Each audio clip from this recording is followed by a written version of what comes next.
Habs top insider Arber Basu indicates in his recent article that he believes Kent Hughes could trade up for Ivan Demidov in the 2024 NHL draft. We have to dive into this possibility. Plus, top prospect Berkly Catton for this draft says that he envisions himself on a line with Juraj Slafkovsky and Kirby Dach. That plus an interesting Bogdan Konyushkov update, all coming up on this episode of Habs Digest. So stick around. But before we get into the video, I just want to remind you guys that we will be live Monday, 6:15 p.m. Eastern, like we always are, but also Tuesday for the NHL Draft Lottery. Stick around both those days. There's going to be a ton of content. Mark it on your calendars. Tuesday evening, we will be here live. Come here if you want to share that reaction with us. Jesse, let's get right into the video. We got to start with Bogdan. So he declined a move. Now we'll get into this. This is kind of interesting. A recent tweet by Hockey News Hub, not some top insider or anything, but they said this is from a, reliable source, that SKA, one of the top KHL teams, that's always one of the top KHL teams,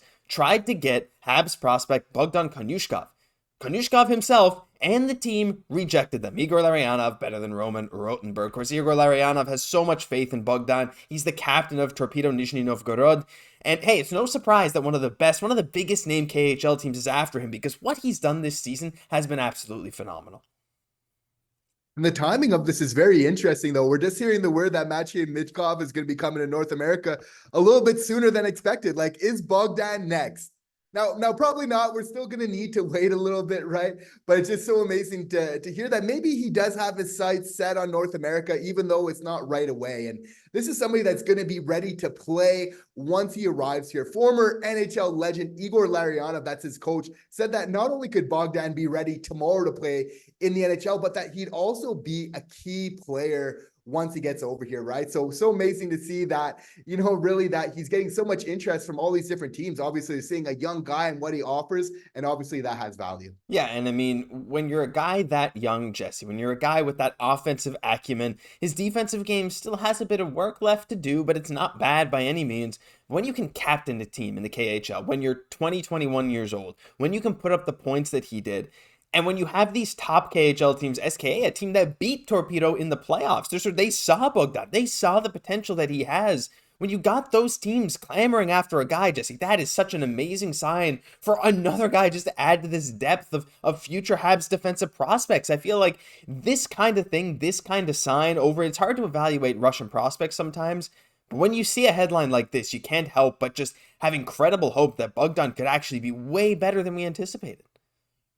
Yeah, and this move is really good for Bogdan. It's really good for his team Torpedo, but it's also good for the Montreal Canadiens because he's going to get a lot more opportunity to play with Torpedo than he would have with SKA there, right? So the more opportunity that he can play, the better, the more that he can develop. We're looking at a player that once he comes over here, he's really going to be a key player that's ready to go right off the bat and really make an impact for this team. Who knows when it's going to be, but we're excited for Bogdan. We're going to keep following him all through the KHL season. We know you guys love Bogdan as well. Leave some Bogdan love down below. But we got to get into the second topic. Now, we talked a bit about Berkly Catton 2 days ago in our video, maybe 2 or 3 days ago. I think it was 2 or 3 days ago.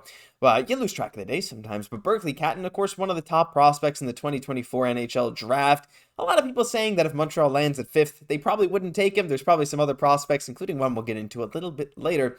But Berkly had something very interesting to say in his recent interview with TVA Sport and Anthony Martineau. He said, I'm going to translate this for you. This is Berkly speaking. He said, I would say a trio with myself, Kirby Dach, and Juraj Slafkovsky could be very dangerous. 2 big and talented players where I could bring my vision to the game and my skill. It would be a diverse line, I believe. So this is really interesting, Jesse. Berkly Catton thinking already about potentially playing with Kirby Dach and with Juraj Slafkovsky. This is just so interesting because, clearly he's thinking already about what he's going to do if he gets to the Montreal system. Montreal's clearly making an impact on these prospects, what they're doing, how they're treating their young guys. This is just amazing to hear. I'm loving it. He's shooting his shot. He's making his play to get with the Montreal Canadiens. And not just that, to play with Slaf. I think everybody wants to play with Slaf, right?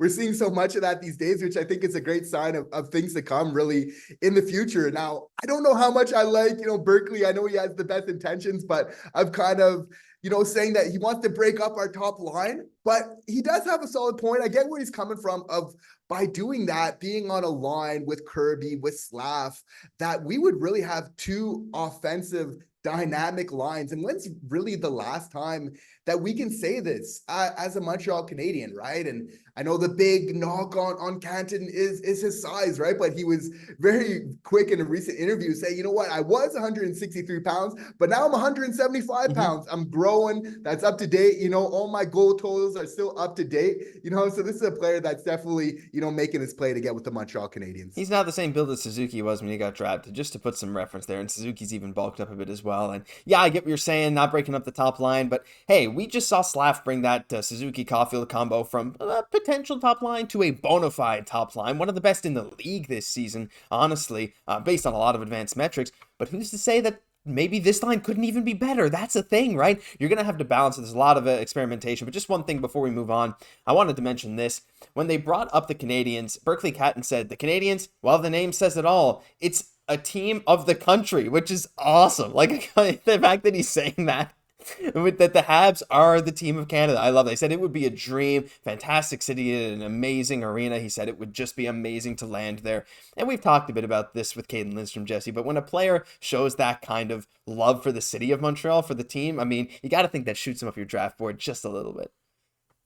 You're saying all the right things. And besides that, and probably more importantly, this guy is a hockey player. This guy is somebody that has a stick and a ball basically in his hands all the time. Since he's a kid, it really just hasn't changed his love for the game. And we know with the Montreal Canadiens that we love a player like that, who's just a hockey player through and throughout, that lives, eats and breathes hockey, you know. But also what's interesting about Berkly Catton, and it's a fair point to note about him as an offensive player, he's somebody that helps to bring out the best in his teammates, which I think is a common theme. I think almost purposely we're kind of drafting players like that. I would say Joshua Waugh, somebody like that. Connor Bedard, he made him better at the World Junior Championship.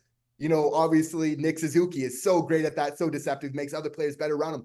And that's what Juraj Slafkovsky has done this year as well, is he's made so many other players around him better. So this is of importance for the Montreal Canadiens management, and we'll see if that's enough to take a swing on Berkly Catton. For sure. But hey, Jesse, they might not even have a chance to take Berkly Catton because they might have someone else on their mind, and that is Ivan Demidov. And in a recent article from The Athletic, Arpen Basu, who, as you all know, is a fantastic reporter, maybe the best out there. We love using Arpen as a reference on the show. Amazing creator there. But he said this in his recent article.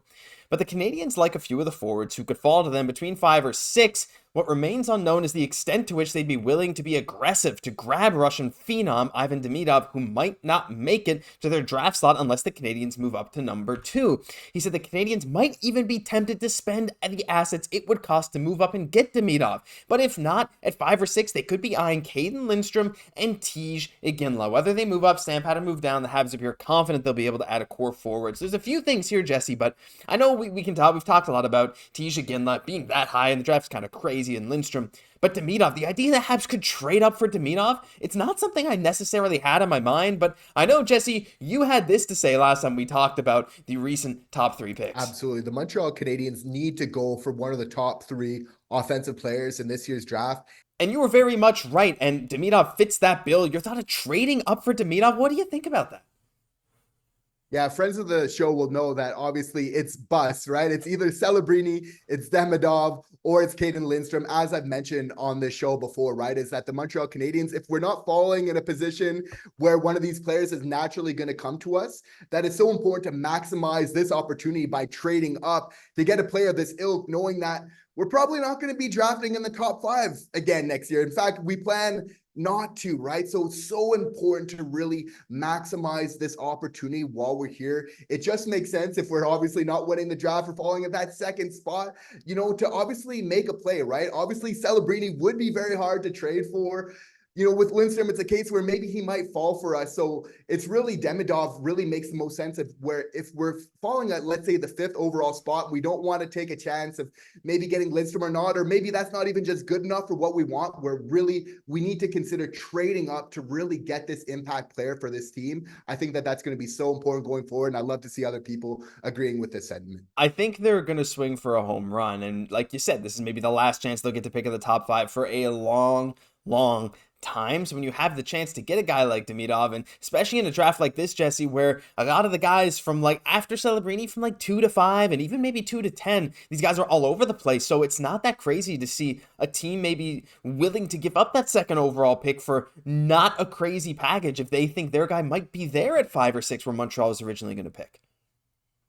And you have to feel like that second first round pick again, which is basically like found money at this point from all the riches that Sean Monahan has given us, right? It really kind of gives us that ammunition. What better way to improve your first round pick than trading another one, right? Obviously that holds so much value. I think if you combine that with what we have internally, with what we have in terms of prospects, picks to offer, right? That really you can make something happen. And if we're in a position where we don't see like a player like that is available for us, absolutely Kent Hughes needs to trade up to get one of the top 3 offensive players in this draft, which is obviously Celebrini, Demidov, and Lindstrom. This is going to be a crazy draft. There's a lot we got to talk about. Let us know your thoughts on potentially trading up for Demidov down below. And don't forget, stick around on Tuesday and Monday for back-to-back days of live streams, including the NHL Draft Lotto Tuesday night. But that'll do it for this episode of Habs Digest. If you enjoyed, leave a like, comment, subscribe to the channel. You guys have been supporting like crazy, and keep doing it by clicking the subscribe button down below. I'm Josh Gosse, my co-host, Jesse Poirier. We'll catch you in the next one.